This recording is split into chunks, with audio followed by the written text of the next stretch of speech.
Alright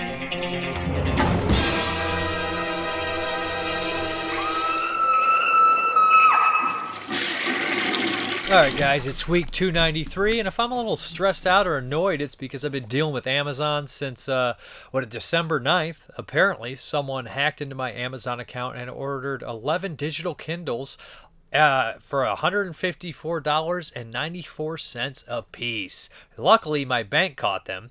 Not Amazon. They didn't seem to care, even though the email gift receipt, obviously, it's clearly a scam.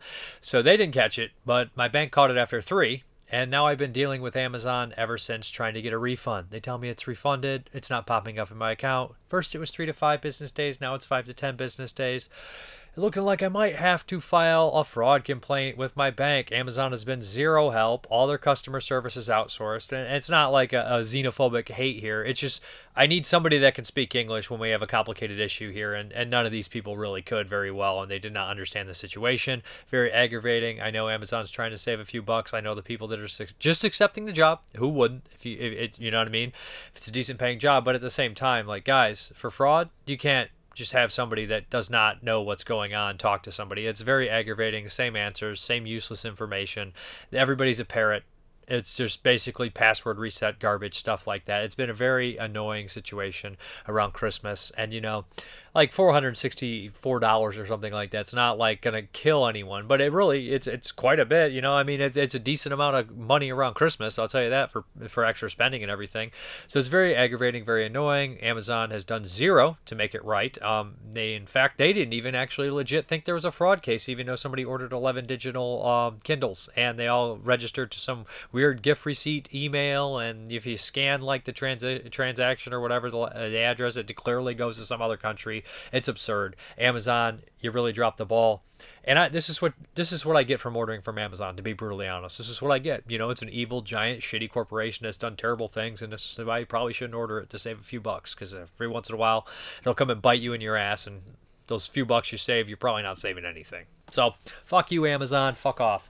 So I guess we're going to hop into the reviews on that note. And the first one up is from Real Gore Releasing, and this is Nightmare Symphony. That word, sympathy. I have trouble saying that word, sympathy. Yeah, not going to say that today, I guess, apparently. But obviously, the music kind of deal. And Real Gore has put out a slew of movies, including Mask, which is a pretty cool film. Violent Shit, the remake, which is pretty awful. Curse of Wolfenstein. They have a couple other ones. This one was released with Maniac Driver, which I already covered on the show, by Carando, who did a bunch of cool films like Gun Woman. So, yeah, Maniac Driver is pretty good stuff. So this one is actually directed by... I always want to look up here. It's directed by Damiano Cristofaro and Daniel Tranti. And the first name is a pretty famous Italian director in the extreme kind of world. He does a lot of crazy, weird films. And this film is a love letter to Lucio Fulci. So essentially what we have here is the star of this film is actually a real director. He did stuff like Fear No Evil and... The Lady in White.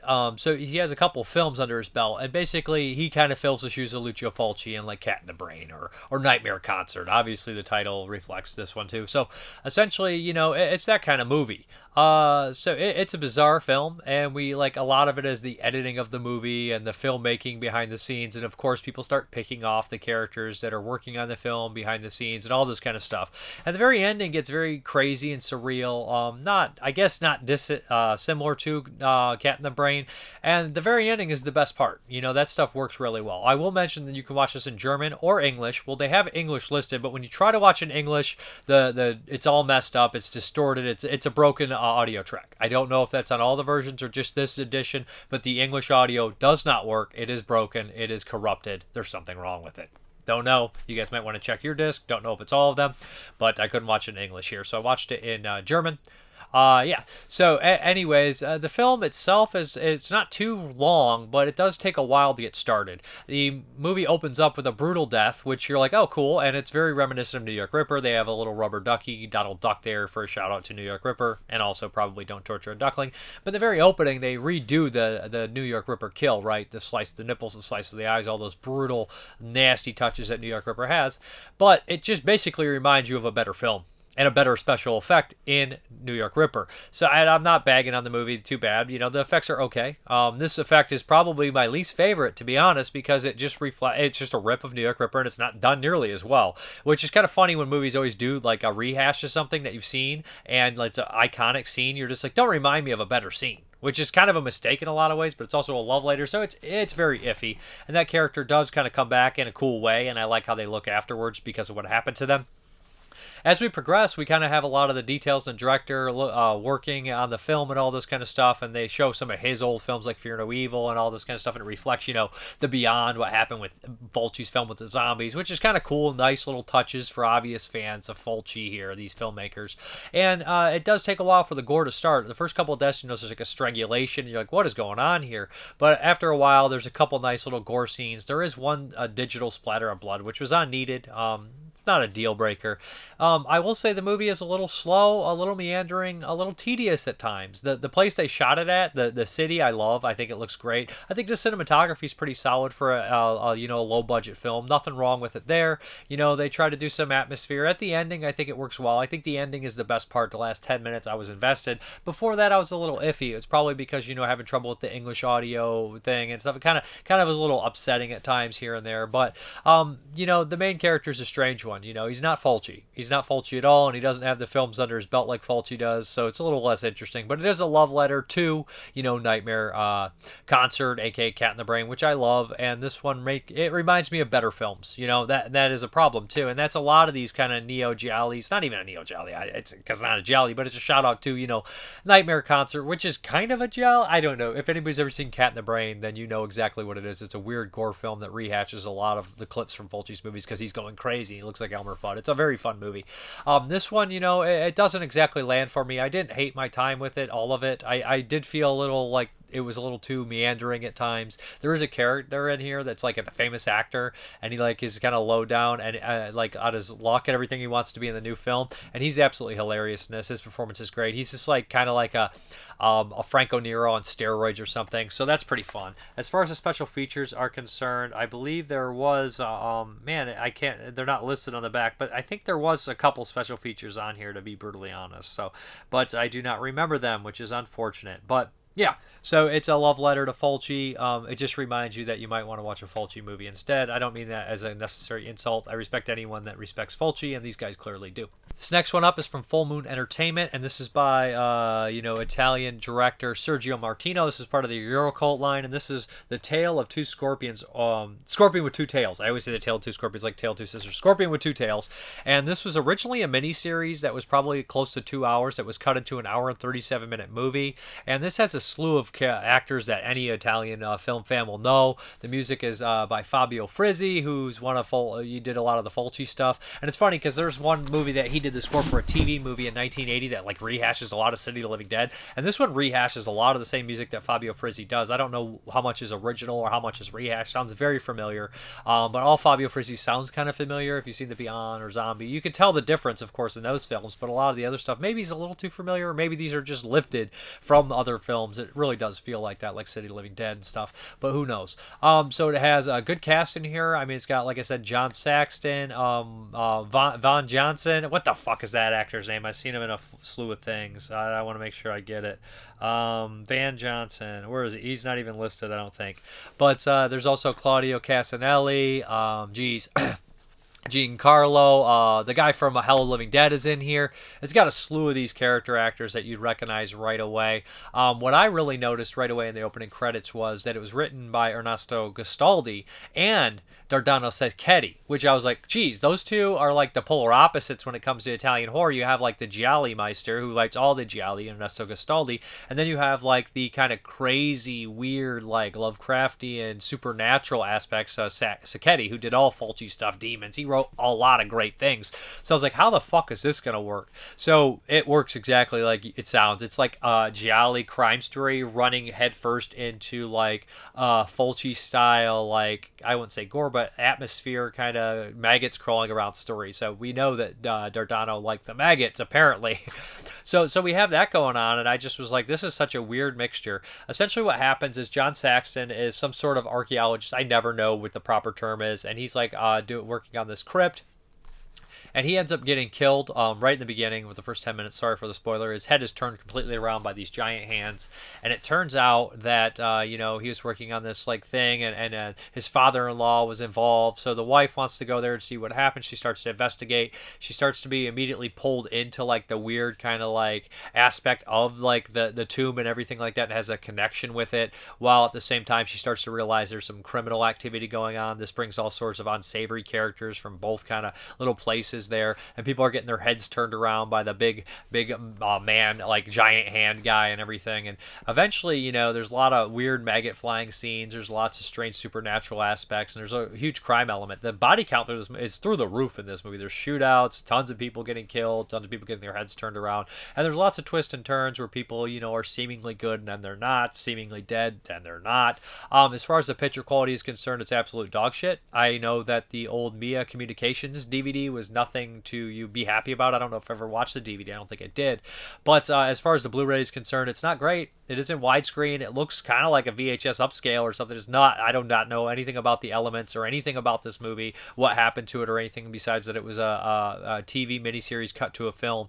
Now, what's cool about it is that they did include the 19 minutes of deleted scenes. It's only in Italian with English subtitles, but there's scenes in there with, of course, the guy from Hell of the Living Dead and John Saxon. More scenes, which are needed because Saxon I love, so seeing a little bit of Saxon, even if it's not with his own voice, is fine enough by me. So, I mean, if you like the film and you can get this relatively cheap, I would recommend grabbing it because, it's a Martino. It's not one of his great, gialli that he made in the 70s, like, the slasher gialli, like Torso or something like, Your Vice is the Locker Room and Only I Have the Key, or The Strange Vice of Mrs. Worth. Martino is one of the best Italian directors. He's got a lot of good films under his belt. He's got a lot of goofy films under his belt, including Hands of Steel and Screamers and all sorts of stuff like that too. He's a pretty prolific director, and this is one that I hadn't got a chance to see, and I'm glad I finally did check it off the list. Not my favorite Martino, but a pretty solid one, and interesting because who's all involved with this? It's like, when Italy was kind of into the TV game, but 82, there's still a lot of crazy horror films going on. And this one has like a lot of the people that were like right in the middle of everything, like I said, the cast and the crew and everything behind it is pretty impressive. And of course, Martino's brother produced it, Luciano, I believe it is his brother. So yeah, it's worth checking out if you haven't seen it. I did enjoy it, but like again, it's got a great cast, it's got great composer, it's got great writers, and it's got a great director. It doesn't really equal, all the people that it should. It should be better, but it's still interesting enough to check out if you haven't seen The Scorpion with Two Tails. That's also the name because there's a necklace. It's pretty cool stuff. Okay, now we're going to do the second part of the Creepshow Season 3. We're going to do the last 6 episodes here. So, anyways, I've been a fan so far. The first 6 were all really good, and let's hop right into the second 6. The Creepshow is based off an anthology movie from 1982, directed by George Romero, written by Stephen King, with special effects by Tom Savini. Pretty iconic movie, had a sequel, a couple sequels. One I would say is unofficial, yada, yada, yada. Had this TV series that debuted on Shudder. It's in the line of EC Comics and Tales from the Crypt and all that kind of great stuff. So here we go. We're gonna hop into the last 6 episodes here, and I got my little trusty just to remind myself. The Stranger Sings. Now this is a pretty fun story, very kind of lighthearted in a weird way about a siren. Yeah, there's not that many stories about sirens, and this one works really well. I think that the relationship between the 3 characters is kind of a 3-hander, is really cute. And of course, if you guys know sirens, they lure people to certain places. Thought that the special effects were solid, very enjoyable, very cute. This one is perfectly serviceable. I would recommend checking this one out. The next one on here is Meter Reader. And this one is actually, I believe, directed by Joe Lynch, who I love. Joe Lynch did stuff like Mayhem and Wrong Turn 2 and a slew of other ones. What was the one he did? Everly, I believe. So Joe Lynch does some really good films. He also was on the podcast with Adam Green. So this one, I was like, oh, cool, Joe Lynch. It opens up, and it is like a post-apocalyptic world with like an aesthetic that I was like, this could be cool. And it opens up with bring out your heads. There's a garbage man taking all these heads and putting them in the dumpster to compact them. I was like, oh, this is going to be really gnarly. And they talk kind of some opening narration. You realize that this is like kind of a possessed world, a possession world with like the post-apocalyptic feel. And there's these meter readers that go around and help what they can and do all these things. And I kind of like hit this, and I was like, I like post-apocalyptic movies, but sometimes they're oversaturated and they become very cliche. and I like some possession movies. Most of the time, I find them cliche and there's just oversaturation. So these became two subgenres that are mixed, and they both felt very oversaturated. It couldn't catch my attention. This is my least favorite episode of the 12. Did not care for this one, which kind of bummed me out. Just didn't connect with any of the characters. Didn't think the acting was particularly great. Just not interesting to me. And two subgenres that can be good, can be great, but they were just kind of seemed like a waste of my time in this aspect. I mean that kind of sadly, because the whole season's pretty solid except this one. Okay, the next one is called Time Out, and this one it's a story about lost time. You guys ever seen Click with Adam Sandler? It's kind of that vein, the typical story about you give up something time to save time, and you're gonna pay for it, right? You don't. So basically, this young kid finds this thing in his grandma's house, this cabinet, and he's warned early on in his life that this cabinet or something, there's something weird about this cabinet. So essentially, well, as he's in college, the cabinet shows up to his house after his family's died. It comes with a warning. It basically says, do not go in here unless you need extra time, never leave, go in there without the key, of course. So essentially, he finds really quick when he's cramming for exam that he can go in here and freeze time for everyone else but himself. He continues to age in this, so he starts using it to excel in college, and of course he's going to do it in his work life, and he's always getting much, much older than everyone else, and he's run down, yada, yada, yada. That's how this works. We know exactly where this is going. Now, this is, of course, a morality tale, I guess, in a lot of ways. Don't cut corners, yada, yada, do the hard work to earn, or don't overuse a good thing. But it doesn't feel like a Creepshow to me. It feels very much like a Twilight Zone kind of style thing. It's a little lighthearted and goofy and kind of cheaper on the edges. It's okay. It's fine. It's not bad. It just feels a little out of place, if that makes any sense. And I like it. I don't love it. It's okay.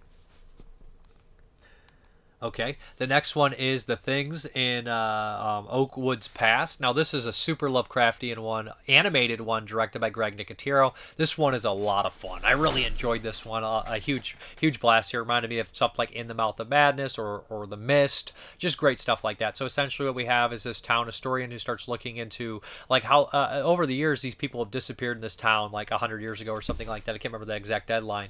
And every year these people, like, they celebrate. I think they're celebrating 100 years or something like that, and they're digging and they find this big cabinet or this big lock chest, and they're confused by it. And as she starts to dig deeper into the history of it, she finds more people that more timelines that disappeared like every X amount of years, and it's getting closer to the ceremony, and her father's the mayor. And yeah, it's going to end in chaos. This one's a lot of fun. It's gory, it's weird, it's scary, it's Lovecraftian.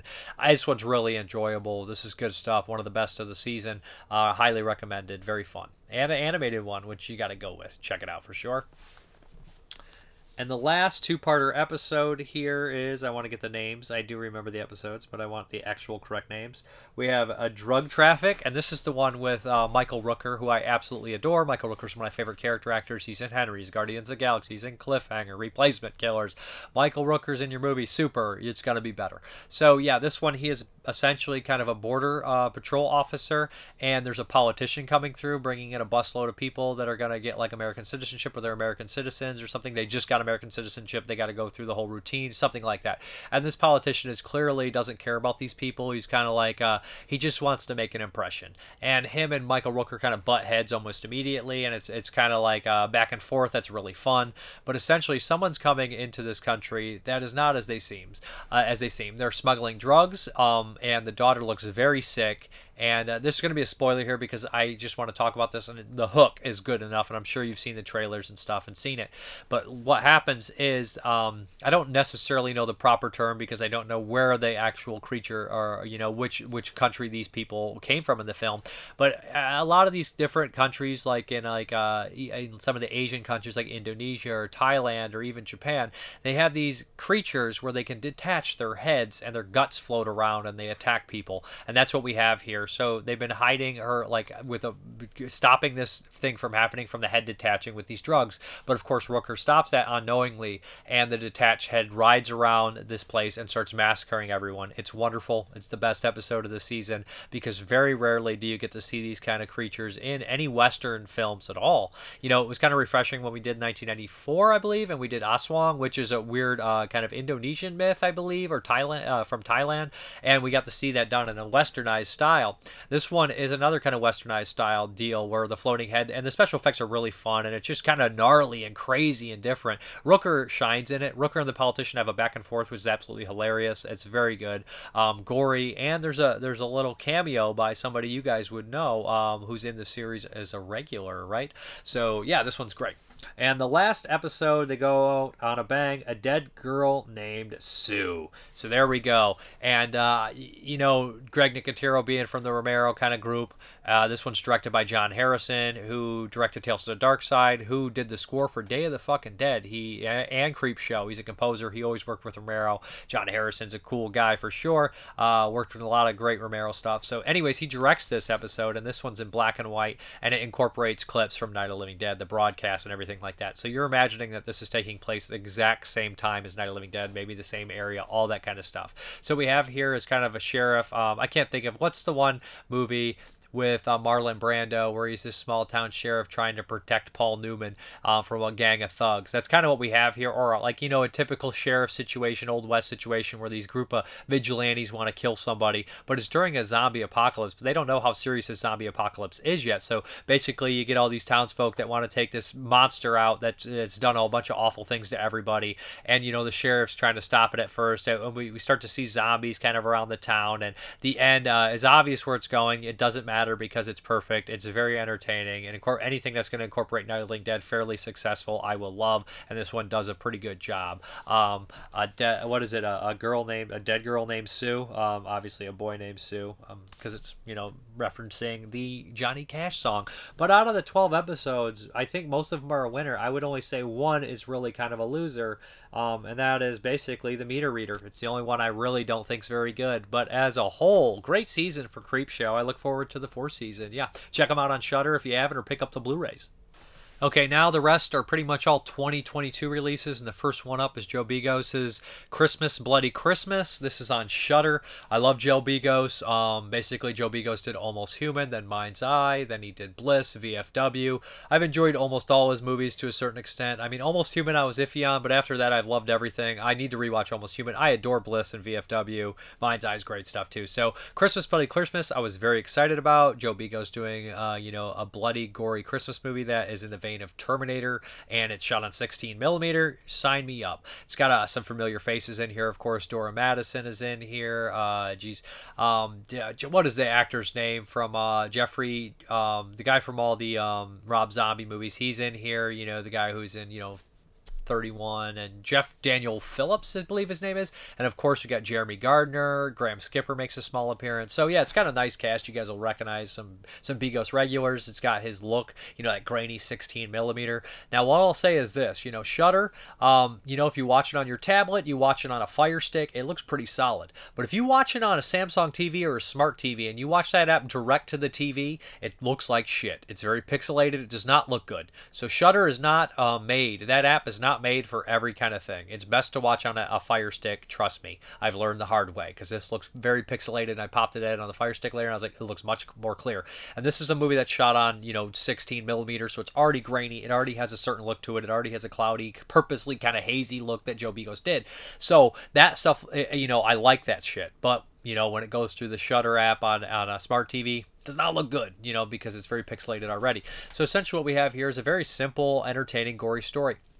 So there's these basic class of 1990 robot deals. Remember, if everybody's ever seen that movie by Mark Lester, essentially these robots were military grade, and they were put into a school right after the government contract was voided, and then you wanted to use them as teachers. Of course, they go berserk and start killing the kids. This is basically a military weapon, and it was used as a Santa Claus now because they're using them around, but they've been recalled. Something happens to the Santa where it snaps one night, and it just basically runs on a rampage. It hyper focuses on this girl and kills everybody to get to her. A la Michael Myers, right? In the first one. So basically, it runs through dozens of people, slashing and cutting and shooting and whatever. It has it's not really necessarily shooting everybody, but it's ripping them to pieces. Jeremy Gardner is in here as a very loud, hilarious cop. There's a lot of language. Some people are complaining about the F word being dropped every 5 seconds. I didn't mind it. I like the dialogue. The two leads in here love movies. They love music. They constantly argue. I didn't have a problem with the dialogue. I also don't have much problems with most Rob Zombie movie dialogue. Some people do. understandable. It is what it is. Whatever. So I like the aesthetic for the most part. I wish that Shutter worked better on my television. Next time I rewatch this one for my top 10, I will be watching it on a Fire Stick.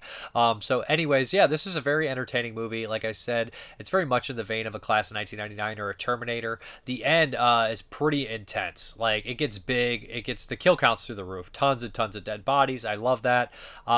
And I will say this, man, that robot will not fucking go down. I've never seen so many, false stops of a robot ever. But I really enjoyed this one. Good Christmas stuff, good Christmas gore, and Joe Begos, he does it again. He keeps up for me, and he's going to become one of my favorite directors in no time. Just a couple more movies, and I like he'll be on the top. I love his films, I love his aesthetic.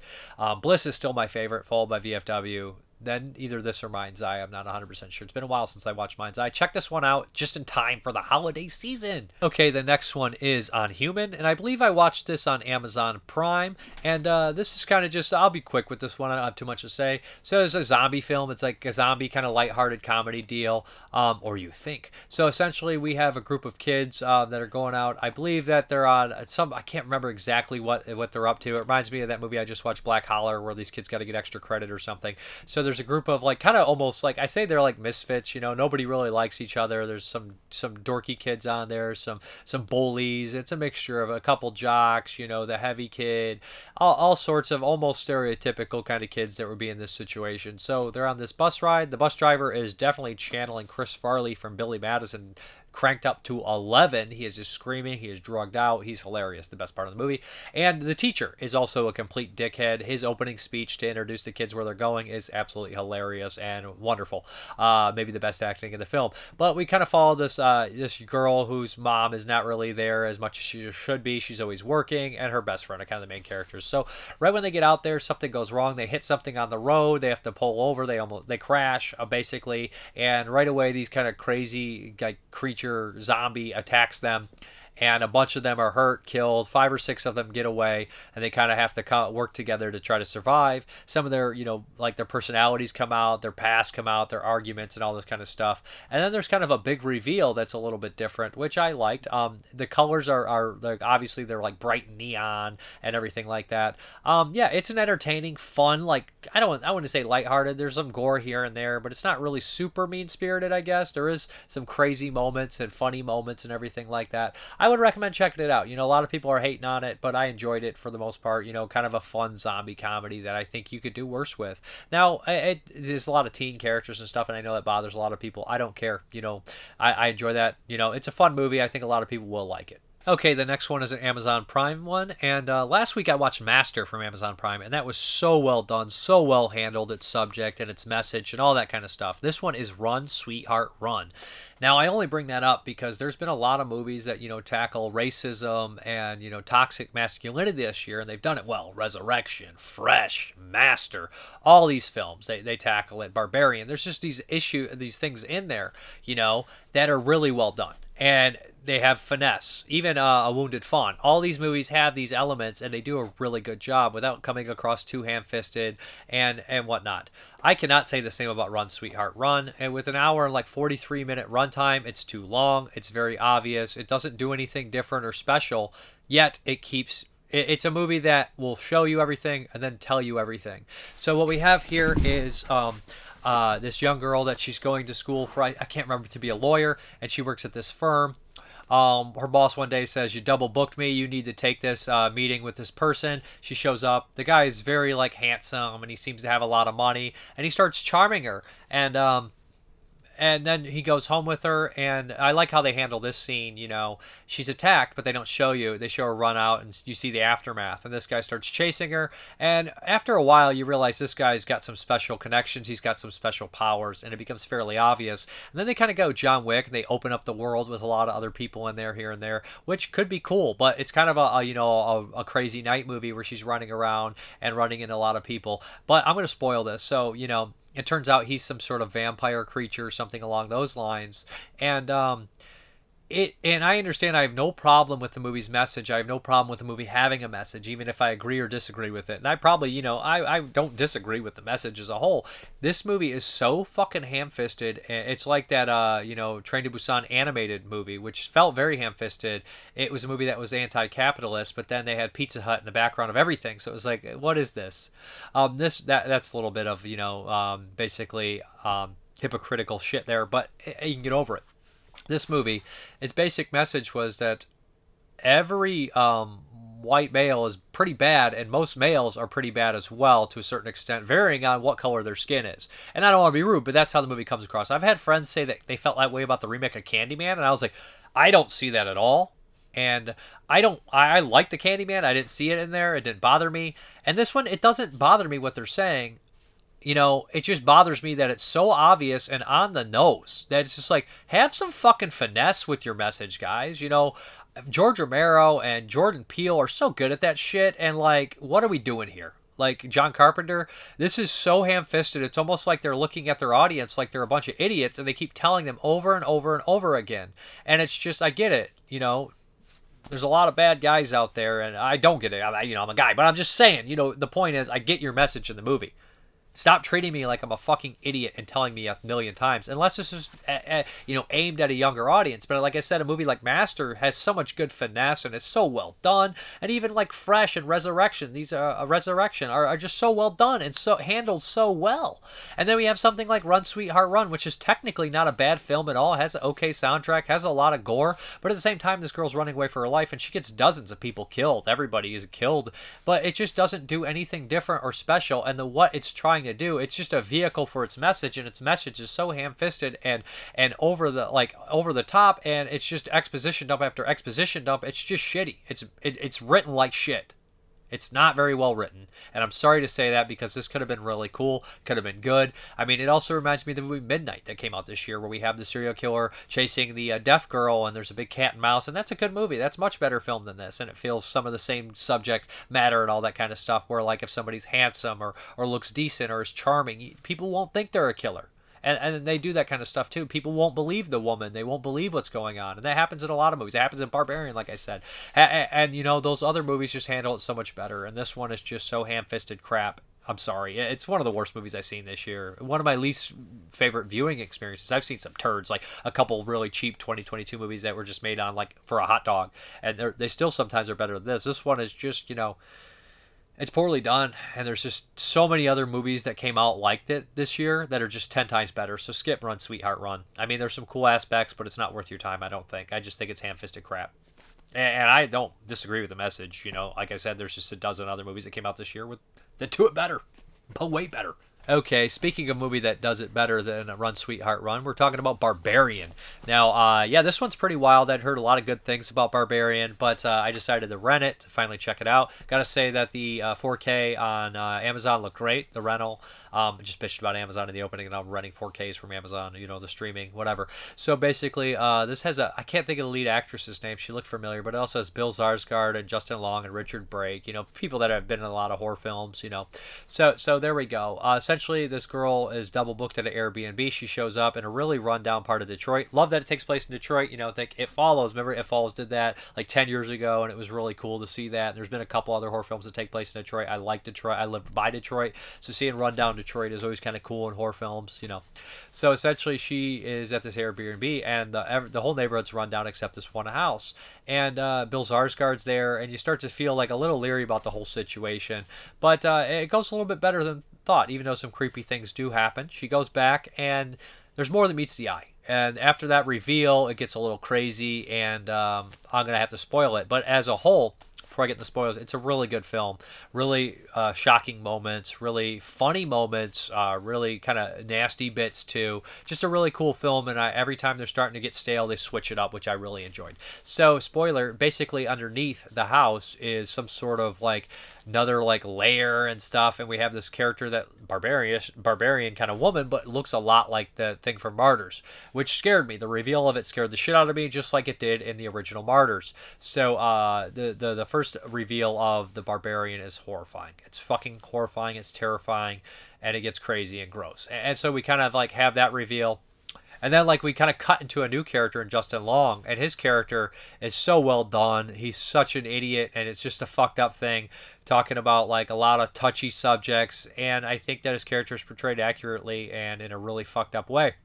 And then you're always wondering about the character of the entire movie, and he kind of shows his true colors at the very end.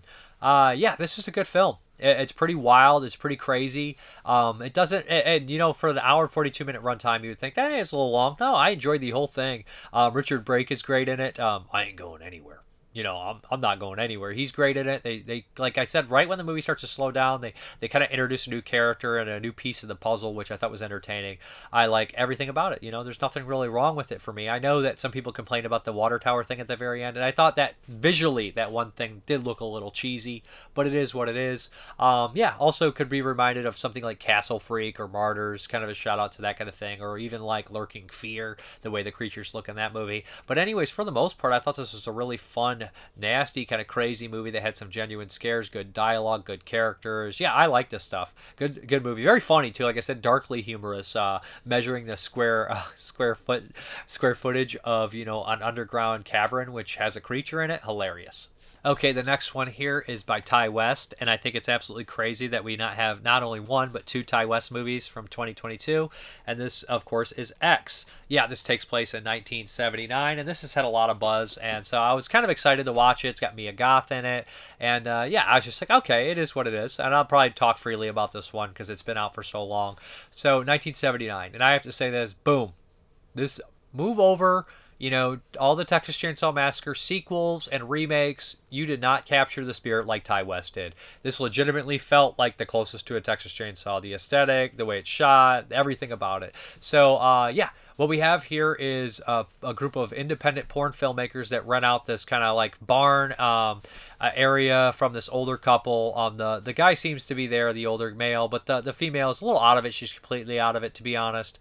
Kind of senile, seemingly, and they're going to make this porn called Farmer's Daughters, which I believe is obviously there was a farmer daughter, but there is a porn, a roughie called Farmer's Daughters, which I've never seen, but I know it's a roughie porn film. So it's supposed to be pretty nasty. So yeah, obviously shout out to that. So essentially what we have here is a group of like 6 filmmakers. You know, there's some porn stars making this. And originally they didn't tell the guy. But Mia, the older woman, gets a glimpse of it. And one of the younger actresses in the film reminds her of her when she was younger. They have that X factor, which I absolutely loved. So essentially it becomes kind of like an old creepy kind of killer movie, like backwoods style. They set a lot of things up wonderfully. You know, the alligator. This place, it takes place in Texas. They set up a lot of great kills. I love the alligator. It reminds me so much of Tobe Hooper's Eaten Alive, which was a crocodile, if you guys don't remember. But hey, yeah, there's just that great stuff. And this move over The Stand by Mick Garris. We have a new contender for best use of Don't Fear the Reaper ever. Man, boy, that was fucking awesome. The Owen Campbell scene, I had to be, when that final first kill happens, I was so impressed with that first kill. It won me over 110%. It was creepy, it was effective, it was scary, it was unnerving. Man, I love this fucking movie. I was so shocked how much I loved it. I just thought it worked so well. The music drops, the characters, Mia Goth playing 2 roles. I really love this film. I definitely would rewatch it. I would be. This is the top of my top. It's the top of my movies for 2022. I thought it was great.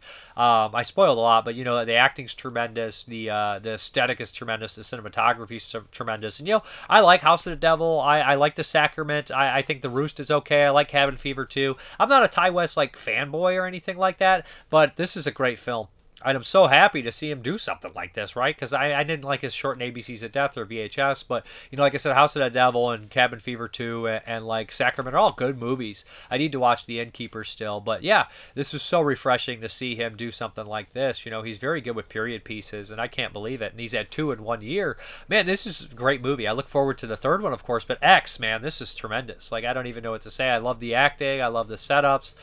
Just great stuff. I really recommend it, especially if you're a fan of 70s cinema, you might get a kick out of it. I know not everyone loves it, but I love this damn thing. X is great stuff. Of course, how am I going to review X without talking about Pearl, the prequel to X? Here we go, right? So, I didn't know what to expect, which I hear a lot of people prefer X over Pearl or vice versa. This one takes place in like 1918, and this is, of course, our character of Pearl. This old woman now is a young woman, and we kind of see why she was the way she was like, you know. And she lives in this kind of crazy fantasy world. It's technicolor, it's bright, it's brilliant, but you know what? Pearl's never been right. She lives on this farm, the same farm in X, and she just lives in her fantasy world like a lot of other serial killers. It reminds me a lot of Eyes of My Mother, which I absolutely love. Kind of the start of a female murderer or killer or serial killer, however you want to put it. But instead of being like this gloomy black and white, it's brightly colored to like kind of show her fantasy world. And it's just a, you know, kind of looking back and say the good old times, but you know, were the good old times that great? And it's during World War One. Her husband has left her. She's stuck with her invalid father and her very domineering German mother. And she basically has no freedom. All she does is like kind of live in her fantasy world and dance and just be kind of strange. Her sister-in-law kind of is her only friend, but she starts to see this projectionist in town, and showing her movies, and she's kind of shown a couple things, and you kind of get the inside of her psyche, what she wants to do, where she wants to go. This movie I thought was good. I didn't think it was quite as good as X until there's a moment at the table where Pearl has this monologue where she pours her entire guts out and everything like that. It's on her the entire time, and it's like 5 to 10 minutes, and I just was completely stunned by it. I was sucked in by it. I was hurt by it. I was scared by it. I was unnerved by it. It's a fucking tremendous performance. It's probably the best performance of the year, and there's a lot of great female performances this year. I've been very impressed. Rebecca Hall had one from Resurrection. It's the year of the female, right, as far as a lot of directors out here and actresses, and it's doing a really great job, you know. That, and like it's cool to see like these actresses get these juicy roles and fucking deliver, you know. And I mean, like if you look back in the last few years, you've had Toni Collette killing it. I mean, Nicole Kidman's done some good stuff too with Destroyer, so it's just nice to see these roles. Mia Goth coming in and killing it. There's just a lot of you know, Anna Taylor-Joy, just a lot of good actresses coming up, and they're doing a great job. And Mia Goth, you know, I had seen the Suspiria remake and I remember really liking it, but watching this one here, her performance was so good, and this movie's so different from X, but yet it ties in really well with it. I caught myself laughing in a nervous way, and some of the kills, they're just great, and it's just like this violent, you know, activity happening across this beautiful scenery. These are both great. I can't wait for the third one. X and Pearl are both tremendous, both sure to be in my top 10. I don't think there's 10 better movies than either of these this year so far. Barbarian was also great. I mean, Bones and All was great. Sadness is great. I like Nope. I feel like this year has gotten much better, and I've only seen 52. I'll probably go about to 70. I still got a lot of heavy hitters to go, but I really love Pearl. I think it's great. I like both of them quite a bit. I will rewatch them. I want to rewatch them again. I even like Halloween Ends, so what do I know, though, guys? But Pearl, loved it. Hey guys, we're here for a Patreon pick, and someone picked, basically let Jeremy pick a movie. And so Jeremy picked one of his all-time favorite films from 1983, just one that we never covered on here, and any chance Jeremy gets to talk about this one, this is one he's going to pick. No, it's not Heathers, that's 89. Why don't you tell him what the movie is? Shock Treatment. It's not Shock Treatment. Oh, we already covered that on here. Yeah, we did. No, it's Rock and Roll, actually. Yep. Wait. 89. 83. 83. I made a joke here. Yeah, basically this is a low-budget Canadian animated movie, kind of in the vein of Phantom of Paradise or Heavy Metal or something along that lines. It's got those vibes, you know. It's got like a cast of different like rock artists, you know, writing different songs, and then maybe writing a script around those songs about summoning demons and forming a band and betraying your band and falling in love, and it's just a fantastic movie. It's got voice talents of Debbie Harry, Lou Reed, Iggy Pop. Now I think Iggy Pop sings in there, but Lou Reed is the voice of Mock, who's the villain, who's a really weird, ridiculous villain. Reminds me a lot of Swan from it's Swan from Phantom of Paradise. Phantom of Paradise, yeah. A lot like him. And just like obviously a metaphor for the evil like corporate like rock and roll kind of mogul kind of deal. There's these three like goon characters that are like brothers that are kind of fun, and the ending's really touching actually. Oh yeah, the ending's super touching. Really short movie, obviously because it's animated and it was a lot of work. Yeah, what is this, like maybe like an hour 30? No, it's like an hour 17. Yeah, I think.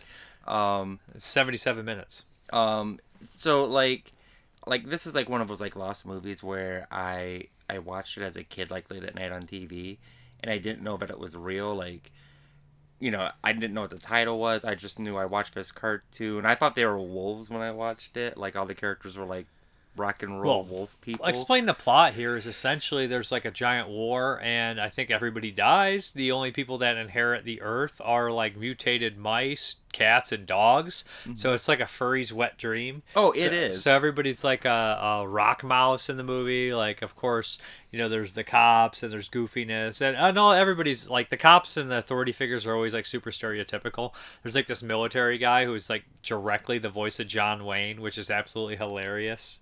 It's yeah, so it's a post-apocalyptic story, but like the apocalypse isn't the function here. Like it just sets up the stage, so everybody's kind of like the world's devastated, everybody's anthropomorphic.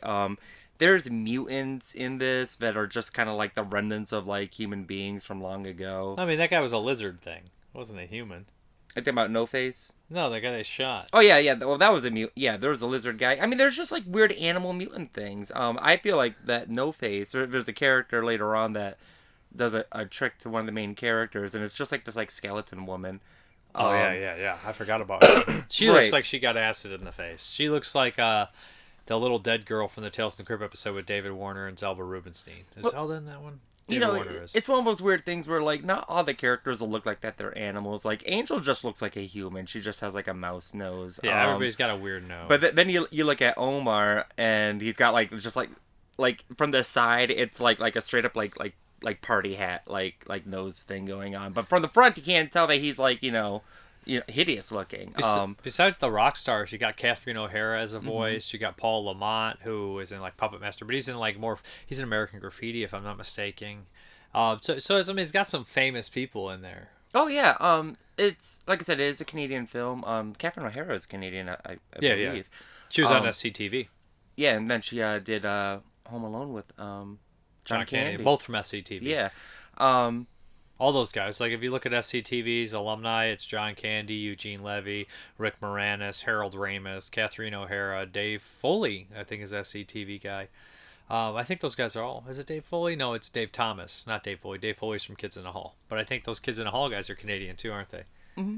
Oh, yeah, Kids in the Hall is Canadian. Yeah, so I was thinking Dave Thomas. No, yeah. I mean, I think and Joe Flattery from SCTV. I named most of them there. There's a bunch of people from SCTV. It was the main competition with SNL at the time. Was that before Rock and Roll or? Ooh, that's a tough one. Probably SCTV was before. So this movie's like, I don't know. I think it was like just a massive flop when it came out. Probably didn't get seen very much. I don't think it did. So there are like multiple versions of it. There's like the Canadian version, which I think recasts some of the voices. That one I believe is actually lost to time, if I'm not mistaken. I know that there's a few VHS rips. And I remember, like, years ago when the first DVD came out, they had like a deluxe double disc. And that had the Canadian VHS rip on it. And it was kind of rough in parts. And it's not lost to time if it's on there. It's lost it. I mean, that's the best we're ever going to get. I think the actual... It might be on the Blu-ray, film too. itself is gone. It might be on the Blu-ray. They said alternate versions on there. They had like 2 or 3. Yeah, and this is from Unearthed, surprisingly. Right. And the original Blu-ray or DVD was from Unearthed, too. All the DVDs and Blu-rays were all Unearthed, yeah. Okay, yeah. So, like, basically, I didn't know if this movie was real when I watched it as a kid. And for years I would like talk to my friends like, did you ever see this movie about these wolves and they're in a band and they fight a big devil thing and like what the fuck are you talking about? No, go to bed. The animation was great on the devil. I don't know what they did with that. It wasn't like typical animation. It was very strange. It almost has like a pencil and paper kind of animation. Like there's a lot of like book.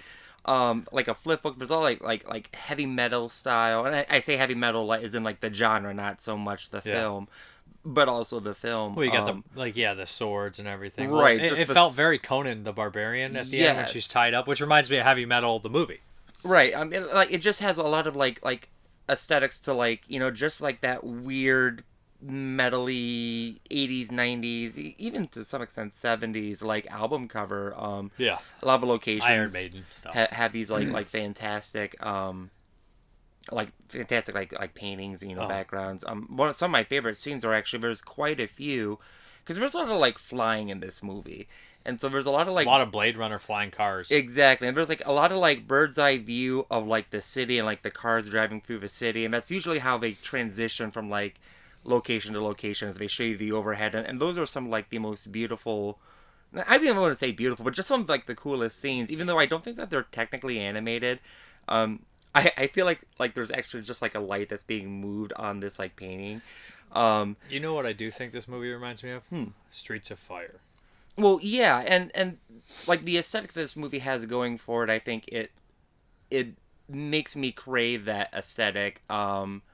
Like that Rock I see and roll in, post-apocalyptic. I don't know how that is a genre, but it is. like whatever world Jim Steinman comes from is the world that I want to live in. He did like a lot of the songs for like Bonnie Tyler and Meatloaf, and then Did he do Dick Tracy? he no he didn't do Dick Tracy, did he? This is a music guy. Sonnenfeld? That's Sondheim. That's Sondheim. Yeah, my bad. No, so like Jim Steinman, he did A lot of the Meatloaf songs. a lot of the Meatloaf songs, you know, Bonnie Tyler, I think to some extent Air Supply. He did the music for Streets of Fire, the Kevin Walter Hill. Walter Hill. Why did I think his name was Kevin? I don't know. I don't No idea. There's no correlation. I'm just saying names now at this Yeah. point. But no, so like this aesthetic has like it's always been something that I craved.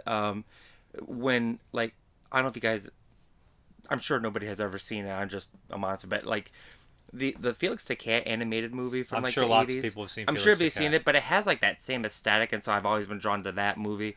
I've always been drawn to like in video game settings like the Future and Chrono Trigger or like Final Fantasy VII. I think have the same kind of the world's destroyed. We're just living in a piles of junk. We're not trying to save the world. We're just trying to get by, and I just feel like those are just really fun settings to be in. I don't know why. It's like an Albert Pune movie or something, or like Doll Man or Nemesis. It's just weird. Like it's just weird. Cyborg.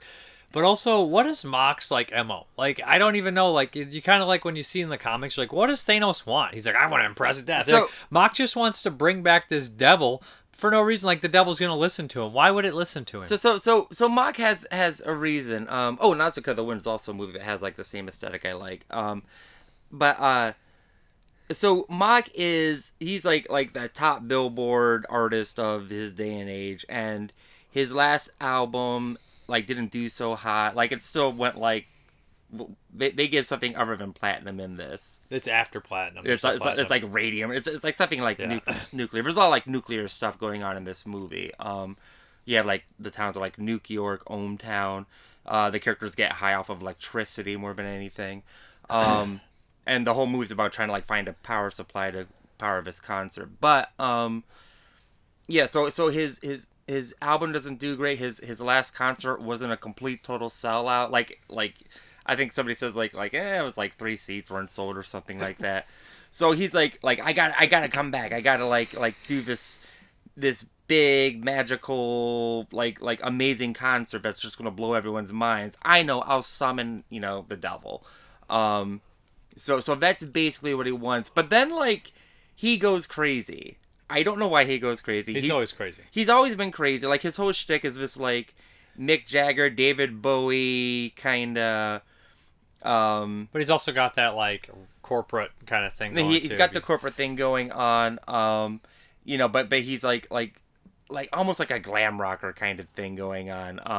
Like there's one scene where you see that he has a bunch of wigs. Like he has a lot of different outfits. Probably, he has a lot of outfits. Kind of like a Leatherface, where he channels different musical artists instead of channeling different personalities. Kind you know of. what I mean? Kind of yeah. like that. And scene to scene, Mock is constantly looks different. Yeah.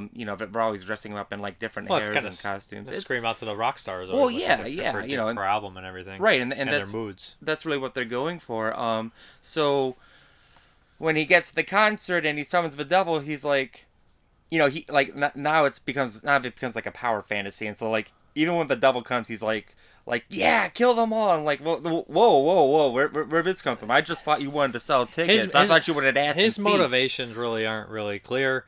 Kind of like a lot of villains, kind of like weird. Like even thinking the Crow villain that comes to mind. It's like, what's this guy want? Why? Why? What do you want? Like, and really, it's just he just wants to sell out his show, and I think he wants chaos. He wants to be. So talk a little bit how this is uncompleted.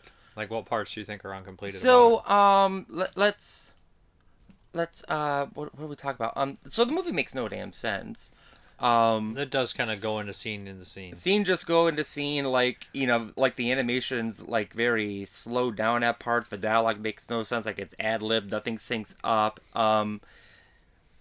The movie, like the crux of the movie, is Mock taking the Debbie Harry character Angel, and she has this voice that power that can bring forth the demon. So he's like, okay, I'm going to take you. We're going to go to New York and we're going to put on a show.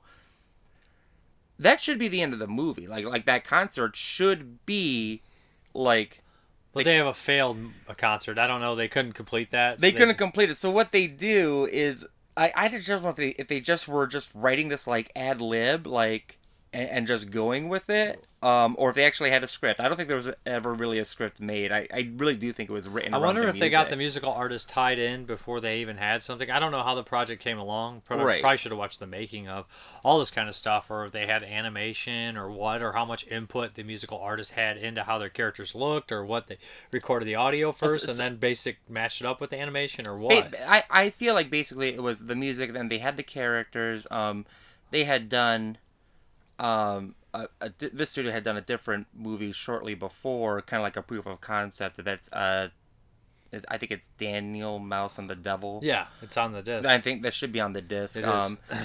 And so if you watch that, you kind of see like, and which I think is kind of like the same ploy of Daniel Johnson and the Devil, or is that the guy with the fiddle? Yeah, it's the same concept, and that's really what this is. It's the same thing. It's music mixing with the devil, and who's gonna win. Which is Phantom of Paradise. Which is Phantom of Paradise. And which is Phantom and Faust. Phantom Faust. I mean, like music and Satan. They're very good bedfellows. Never went down to Georgia's looking for a soul exactly.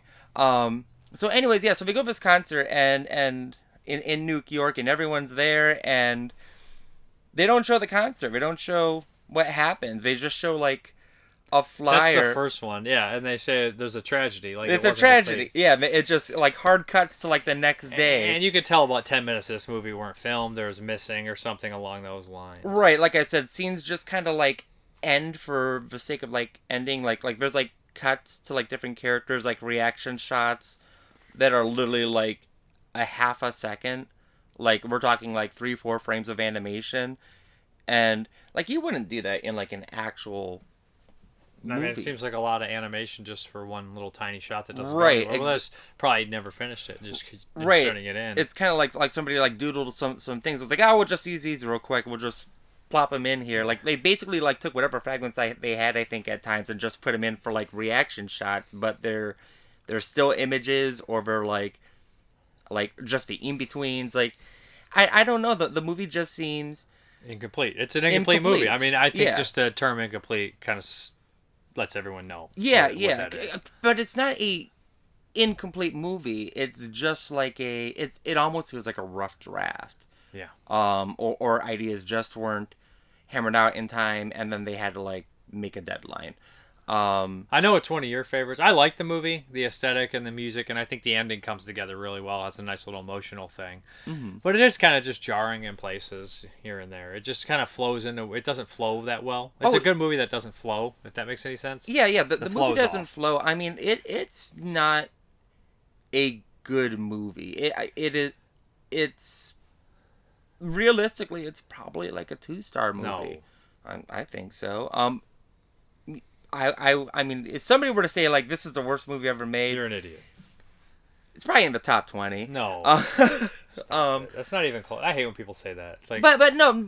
I mean, like you're it's not even a real movie. It's a real movie. It's kind of like the people that say that Black Cauldron is their favorite movie. It's like their favorite Disney movie. It's like, no, it's not. It's not. Well, I mean, I don't know. My favorite Disney movie is Something Wicked This Way Comes. And that's kind of fucked up too. Well, let's look at the kids were growing up. Yeah. But like Black Cauldron was like the movie that killed Disney. You know what I mean? Like, yeah, I know what you're saying. And then they had to have the Renaissance. I mean, you could say it's your favorite, but you can't say it's the best. Right, exactly. And I feel like when I watch Rock and Roll, that's where I'm at. Like, I realize that this movie has faults and that it's messy, but love it warts and all. But maybe it's just my history with the movie. The fact that I didn't for years. I'm talking like I was probably 10 or 11 when I first seen this. Didn't know what it was, and for probably 10 years, I think I was 18, 19 Finally refound it. when I finally found it. And Sometimes they seem like dreams, like they're not real movies, and then you rediscover it and you're like, oh shit. right, and then like I saw the trailer, and I mean I remember, on our family computer in our kitchen, and just I don't even know what I was looking up, and then like something caught my list of like animated movies, and one of them was like Rock and Roll. I'm like, what is this? And I googled it, and I'm like, I'm like calling up my friends, messaging them, like shooting them links, like I told you guys it was real all along. They have no idea what you're talking about. It's kind of like I'm like a conspiracy theorist, or like it's like I finally got to be proven right. Yeah, so it's just a very important film to me. Like I said, it determined my aesthetics. I mean, my love for Blondie is probably because of this movie. Yeah, her songs are great too. Her songs are fantastic. And Debbie Harry, so Angel's song, Debbie Harry said that like when she did the recording for this music, the melody of that song haunted her so much that she eventually, like 10 years later, like turned the melody into a single for her own albums. Which I think the title of the song is Maybe for Sure. Versus in the movie, I think the song is called Send Love Through. That's the main song they use at the end, right? The main song in the end, and the song that Angel sings in the beginning. Yeah. When the power goes out. Like I think that it's just an actual gem of a movie. I love Omar and Angel. It's like this is what a romantic relationship is. This is what every relationship needs to be in order for it to be real. Is rats going through a divorce and then reconnecting. It's pretty typical in the story. They have falling out and they connect at the end. Exactly. It's very 101. Like Angel's doing everything against her will, and Mock's like the magic guy, and he's like, it's very by the numbers in a lot of ways. Oh, it's very by the numbers. There is, so Mock's goons. One of them's like a simpleton. And he's obsessed with a kid's show. He's obsessed with Uncle this Mikey? kid's show called Uncle Mikey, and it looks like something that would air on like Adult Swim at like now 2 it in looks the like morning. legitimate Adult Swim programming. It does, and like when you're watching it, like the animation doesn't match. Like shit. Yeah, it has so like weird. Just this like really weird crudeness to it. But I feel like it's its own thing. I remember when my should have introduced Uncle Mikey a little earlier, though. Yeah, I should have. Yeah, they really should have introduced Uncle Mikey. They introduced him like the last 10 minutes, and then they deliver in the last 5, and you're just like. But you know what though? The punch still lands. It does. I feel like it does. It's on the bottom of the skate. He has a little Uncle Mikey sticker. I think the funnest part's probably when they go in the club and they're looking for the tattoo. Yes. That's a really fun part where they're all trying to dance and look for it.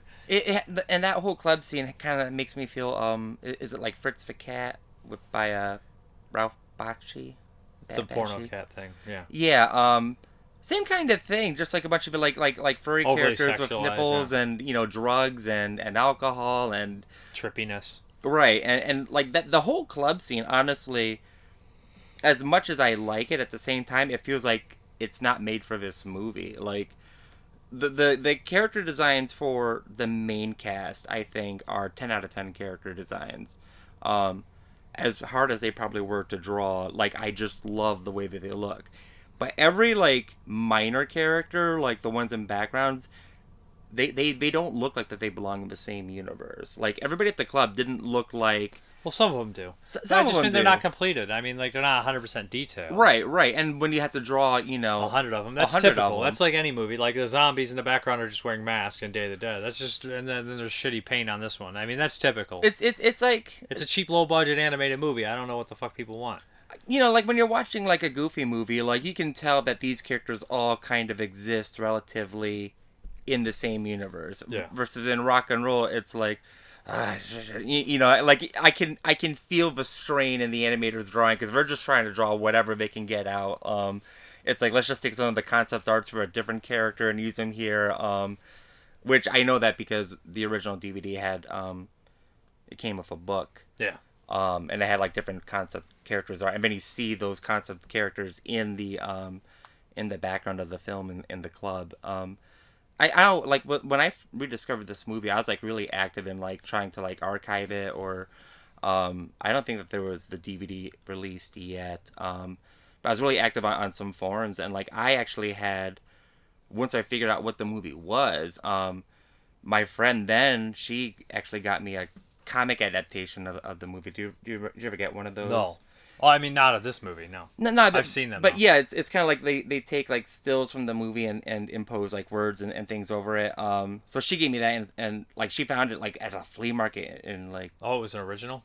yeah, it was an Oh wow. original. Yeah, she found like at a flea market like down in like Do you Finley still or have it? something. I still have it.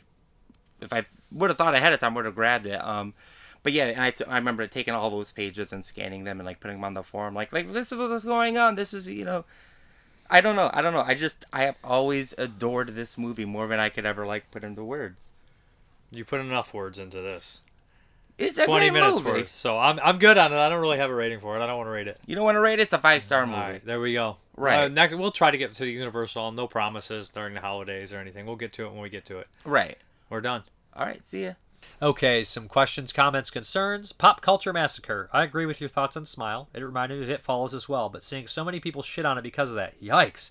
It actually surprised me a bit. Solid flick with good scares. Very curious to hear your opinion on Hanging Heart. It's way out there. You gotta be in the mood to get weird. Might be the winner of the set. Peace, Dave. Mason. Peace, bud. Is that Mason? Mason from Wasteland? What's up, bud? Zamie Adams, great episode. So many great movies I haven't seen. Cheers. Nick Mua, you went and did it again, Sir Parker. I wasn't sure about checking out Smile, but your warm endorsement is Paramount sponsoring you. Won me over. Also, kidding aside, it looks though Sosie Bacon did inherit the good actor gene from both mom and dad. Also, horror films that feature Kyle Gallner tend to be good. Questions 1.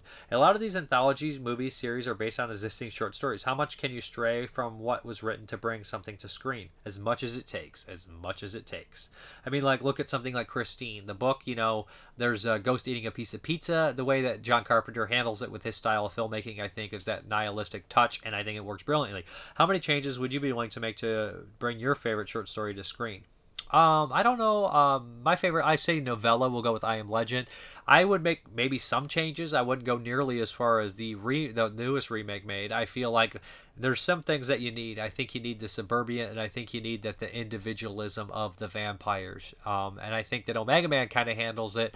I think that Last Man on Earth does handle it a little better. And I never wanted to check out I Am Legend, so I'm speaking on a movie I haven't seen. And it doesn't mean it's a bad movie. I lost kind of interest when I realized that the vampires in that film were all blobs. They were all the same vampire. Because I missed the different, like the Ben Corman from the book, which is one of my favorite aspects. So I kind of lost interest in that. I know that's probably shitty. I will watch I Am Legend eventually. But he says, how many? Okay, and then he says, till next week. P.S. Are your cats refusing to leave the house too in this blasted cold? I don't let my cats out. I live on a main road. We're not in the United States. A lot of people, if you're not on a farm or in like a secluded area, you really don't let your cats out. Mark Jones at large. Nice haul list from Vinegar Syndrome. No Texas Chainsaw 2. The only item I've been able to grab for some time. I always miss all the sales. Oh, I had Texas Chainsaw last Vinegar Syndrome pile. Ken Coakley, I really enjoyed seeing the video with the tour of your collection. Is there a chance that you will do an updated one? I also wonder what kind of home theater setup you have. Do you use a TV or projector? What size and brand of TV and Blu-ray player do you use? If you use a projector, what brand of projector do you use? Do you use speakers? Okay, so I have an 85-inch Samsung, and I have a matching surround sound with subwoofer and 2 rear speakers. I use a Sony Blu-ray 4K player, and I also have a Sony Blu-ray region free player. I also do have a VHS hooked up to a smaller TV, and of course a Laserdisc hooked up to a 65-inch Vizio that's in a different room, 4K. The Vizio is not that great of a TV, doesn't have HDR. My 85-inch Samsung does have HDR. The surround sound system actually is a next updated version over the TV. The subwoofer is pretty solid. The soundbar is actually really great, and the rear speakers are okay. So I use my 4K player has 2 HDMI ports, so I use the second one directly tied into the soundbar, so anything playing off the 4K player will have lossless audio quality. And then I have all my apps connected directly to the TV, including Plex, Shudder, Netflix, and Hulu. I currently don't have a Netflix, but you guys get what I'm saying here. And then he says, the only good thing about being stuck in this nursing home is that I have my own room and use a projector and use one of the walls to project my movies on. The only downside is that I can't use the projector in the daytime and watch things on my phone. Okay, as always, keep up the good work. Thank you. Scott S. Vinegar Syndrome got to deal with MGM, it seems. Yeah, I mean, we see the death TCM 2 and Death Wish 2. Optimus Swag. Smile was so bleak and stuck with me for far longer than expected. I loved it. Definitely top of 2022 in my humble opinion. So basically, we're going to hop into that update, and yeah, let's get into it. Okay, here we go. First up is the Ju-On, the Grudge collection. Believe it or not, I've never seen a single Grudge movie. So when I saw that all these were getting put out here, we got The Curse 2, The Grudge 2, White Ghost, Black Ghost. I was very excited because we got The Grudge Part 1 in 4K as well. So that's very cool. Look at this bad boy. From Arrow, it is an import. I've been wanting to see these for a long time. Now finally I get to watch all these. I know these original two are both like super like low budget, made for TV editions. So very cool. Yeah, like I said, I've never got to see these, so I'm looking forward to them. I know my boy Dave Z loves these movies. So yeah, The Grudge. Very cool. Good stuff. Next up we have Black Christmas on 4K. Classic Bob Clark, 1974. Awesome slasher film. Some people would say the first, maybe. Who knows? Anyways, new 4K scan. Very cool. Definitely going to check this out in 4K around Christmas. Love this movie. Good stuff. Then we have some cheap 4Ks that came finally from Black Friday. Poltergeist, the Tobe Hooper flick, Craig T. Nelson. Yeah, a bunch of people in this one. You know, classic movie. I think most people know what the hell Poltergeist is. Oop, that's going to be loud. Sorry, guys. Then we have The Northman by Robert Eggers. Great cast. Didn't get to see this in theaters. Didn't watch this one yet. The cast is amazing, so I figured I'd grab this when it was on sale. Sounds like a good Christmas break movie, along with maybe The Green Knight. I can have a double feature kind of deal. Definitely seems like something I'd watch on Christmas break. Then we have Train to Busan on 4K. Couldn't pass this movie up on 4K. Love this film. Great movie. Well, go putting out a 4K here. Yeah. It's an amazing movie from 2016. South Korean zombie flick. Love it. There Can Only Be One. Highlander on 4K. Great price on this one. Christopher Lambert, Sean Connery. Queen soundtrack. Man, this movie's awesome. Haven't watched it in a long time. Got to show Jeremy Highlander in 4K, right? Clancy Brown. By far my favorite part. Happy Halloween, ladies. Gotta love it.